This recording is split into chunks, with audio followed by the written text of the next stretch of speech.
Hello guys, good morning. This is Maggie Raj here, and today I am going to discuss about the application of Coulomb's law. Okay, so let me consider type 1.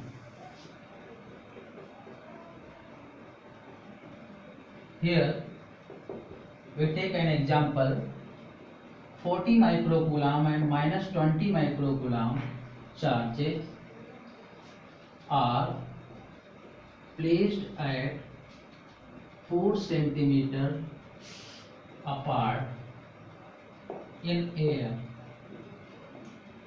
Calculate Coulombic force and its nature between charges. 40 microcoulomb and minus 20 microcoulomb charges are placed at 4 centimeter apart in air or vacuum. So calculate the magnitude and its nature of the Coulombic force. Okay, so we know that its solution. We know that force is equals to 1 by 4 pi epsilon naught q1 q2 by r square. Okay, where two charges q1 equals to 40 microcoulomb, micro means 10 power 6 minus का, and q2 equals to minus 20 microcoulomb minus 6 coulomb. Distance between them is r equals to 4 centimeter, means 4 into 10 power minus 2 meter. सारी values को हम MKS में convert कर लेंगे. The first of all, then force, this force will be attractive in nature because both charges are alternative. Okay, यहाँ positive है और यहाँ पर निगेटिव है, तो ये कैसा फोर्स होगा? अट्रैक्टिव. अगर दोनों ही लाइक होते, प्लस प्लस और minus minus, then force will be repulsive. So now using this formula, F equals to 9 into 10 power 9 Q1 Q2 upon R square. इसकी जो वैल्यू है 9 into 10 power 9 है. So putting all these value, 9 into 10 power 9 Q1, 40 into 10 power minus 6 Q2, 20 into 10 power minus 6 upon R square. 4 into 10 power minus 2, it means 16 into 10 power minus 4. इसका square हो जाएगा. एक बात ध्यान रखिएगा, यहाँ पर देख रहे हैं ये प्लस था, ये माइनस था, बट हमने दोनों के ही प्लस प्लस ही साइन लिए हैं, क्योंकि इसका प्लस और इसका माइनस ये रिप्रेजेंट कर रहा है कि फोर्स कैसा, which type of force develop between the charges. So these sign positive and negative will taken for the use of attractive और रिपल्सिव नेचर. इस चीज को डिफाइन करने के लिए यूज कर लिए गए. तो यहाँ पर कैसा है? अट्रैक्टिव फोर्स है. अब इन पॉजिटिव नेगेटिव का वर्क फिनिश. अब यहाँ पर सिर्फ मैग्नीट्यूड यूज किए जाएंगे because force is a vector quantity, तो वहां पर साइन हमने यूज कर लिया उसकी नेचर में. और आर स्क्वायर. अब सबसे पहला काम हम यहाँ पर ये करेंगे, जब भी कोई क्वेश्चन सॉल्व करें तो सारी न्यूमेरिक वैल्यू एक जगह और पावर एक जगह. So F equals to 9 into 40 into 20 upon 16 into 10 power. देखिए माइनस 6 माइनस 12 प्लस के 9, तो माइनस का 3 बचेगा, और नीचे है 10 पावर माइनस 4. सारी पावर आप एक जगह कर लीजिए. 9 into 40 into 20 upon 16 into 10 power 1 बचेगा केवल. ये जब 10 पावर 4 ऊपर जाएगा तो प्लस का 4 माइनस का 3, तो प्लस की पावर 1 बचेगी. सो नाउ 16 से डिवाइड कर सकते हैं, एंड 4 से 10 टाइम डिवाइड हो जाएगा, तो 10 into 5 into 10 पावर 1 को 10 लिख सकते हैं. तो ये हो जाएगा 90 into 50, तो 4500 न्यूटन. फोर्स की यूनिट न्यूटन होती है, और कैसा force? Attractive. Okay, so once again, Q1 is this, Q2 is this, R equals to 4 into 10 power minus 2. R values converted in the MKS form. So now using this formula, F equals to 9 into 10.9 Q1 Q2 by R square. So all these value putting in this formula, and finally we will solve this. This answer is 4500 Newton, and it will be attractive in nature. Okay, so next type.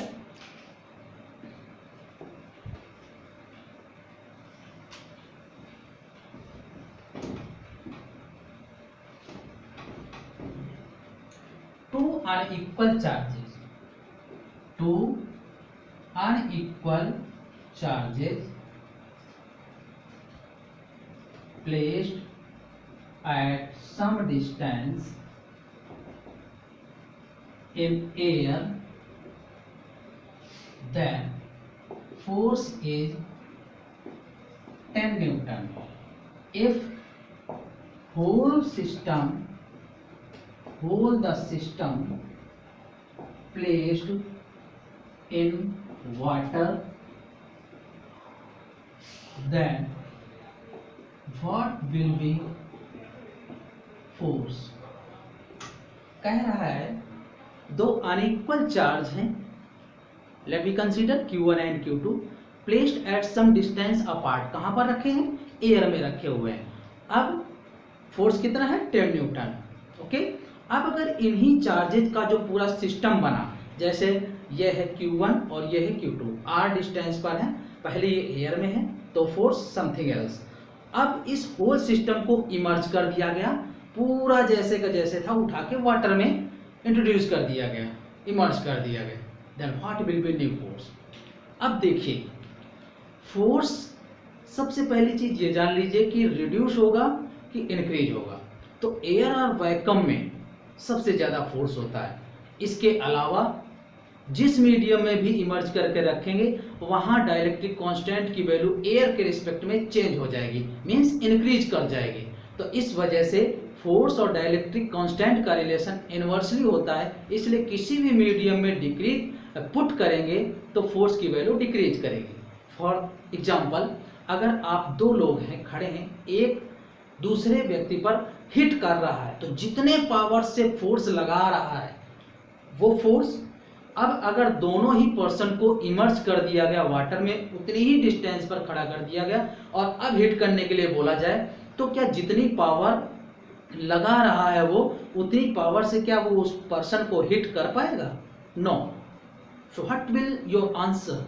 Force will be decreases. अब जब water में है या किसी भी ऐसे medium में accept air आप रखे गए या चार्जेस को रखा गया, तो वहां पर फोर्स की वैल्यू उतनी नहीं होगी जितनी एयर में थी. क्या कर जाएगी?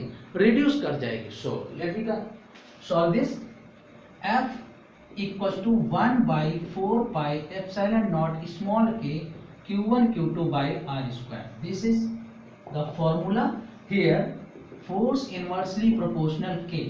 Okay, so this formula arises, then F1 by F2 equals to K2 by K1. Okay, so first case, these charges Q1 and Q2 which are placed at a distance smaller than force in air is, this combination is air medium. तो air medium के लिए K की value होती है 1. Okay, और Fa given है 10 Newton. So next case है, अब this charges Q1 and Q2 which are placed at some distance, this system immersed in water. इसमें वाटर में इमर्ज कर दिया गया. Then value of dielectric constant in water is 81. Then what will be force in water? So according to this formula, it will be F air upon Fw equals to Kw upon Kaf. देखिए reverse relation होना चाहिए. 1 है ऊपर तो यहाँ 1 नीचे है, 2 है नीचे तो 2 ऊपर है, यानी यहाँ एयर है तो नीचे एयर है, नीचे वाटर है तो ऊपर के वाटर. ओके, इसी तरह का फॉर्मूला होना चाहिए. So now putting all this value, F air है 10, एफ वाटर कैलकुलेट करना है, K water is 81 and K air is 1. So on the solving Fw equals to 10 upon 81 newton. देखिए क्या आया, जो पहले फोर्स था उस फोर्स का 1 अपॉन 81 टाइम्स आ गया, मीन्स क्या हो गया, फोर्स 1/81 टाइम्स रिड्यूस कर गया. Okay, so here the combination of two charges q1 and q2 which are placed at some distance in the air medium. So we know that value of k in air, dielectric constant in air is 1, and here force is given 10 Newton. Okay, now in the next condition, this combination, this system, whole system placed into the water. So we know that the value of dielectric constant in air medium is 81. So what will be the force in water medium? So we know that Fa by Fw equals to Kw by Ka. So putting all these values in equation, and finally we will solve this. Fw equals to 10 by 81. Okay, thank you. So next, type 3.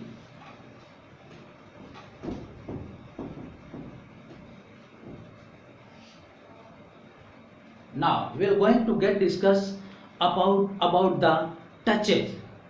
अब हम इस condition पे discuss करने जा रहे हैं कि two charges हैं, कुछ डिस्टेंस पर रखे हैं, तो force, how much force will act between them. हमने सॉल्व किया टाइप 1 में.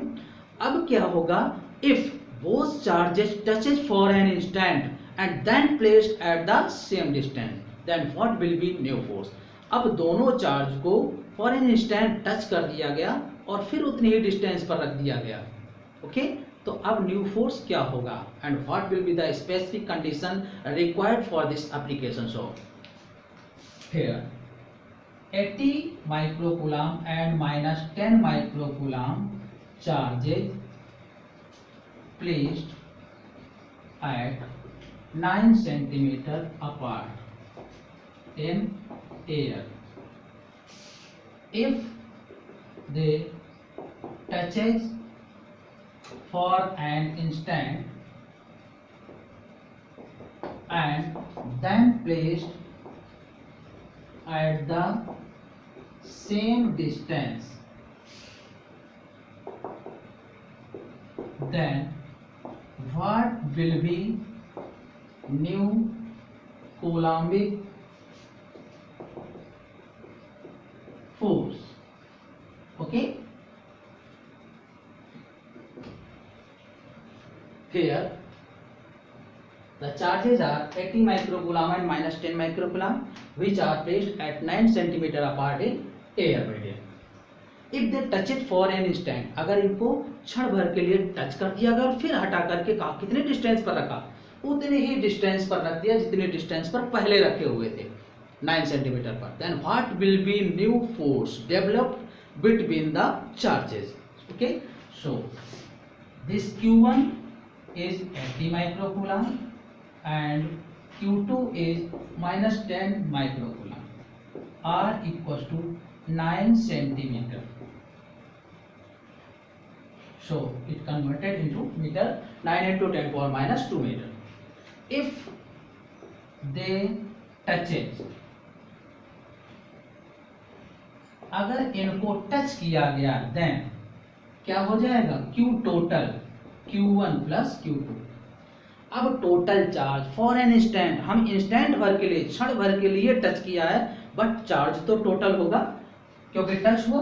Then Q total equal to 80 microcoulomb plus -10 microcoulomb. Charge will add with a scalar form, क्योंकि कंजर्वेटिव होता है, जैसा होगा पॉजिटिव निगेटिव वैसे ही ऐड कर देंगे. Then it will be equal to 70 microcoulomb.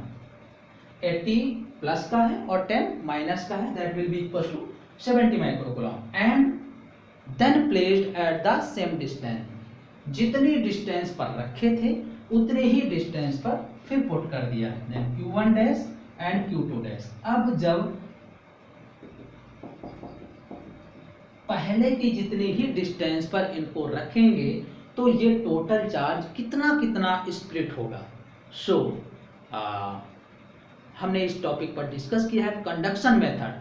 अगर एक स्टूडेंट ने 200 रुपीज रखे और दूसरे स्टूडेंट ने 500 रुपीज रखे और एक जगह रख दिए गए, तो टोटल कितना हुआ 700.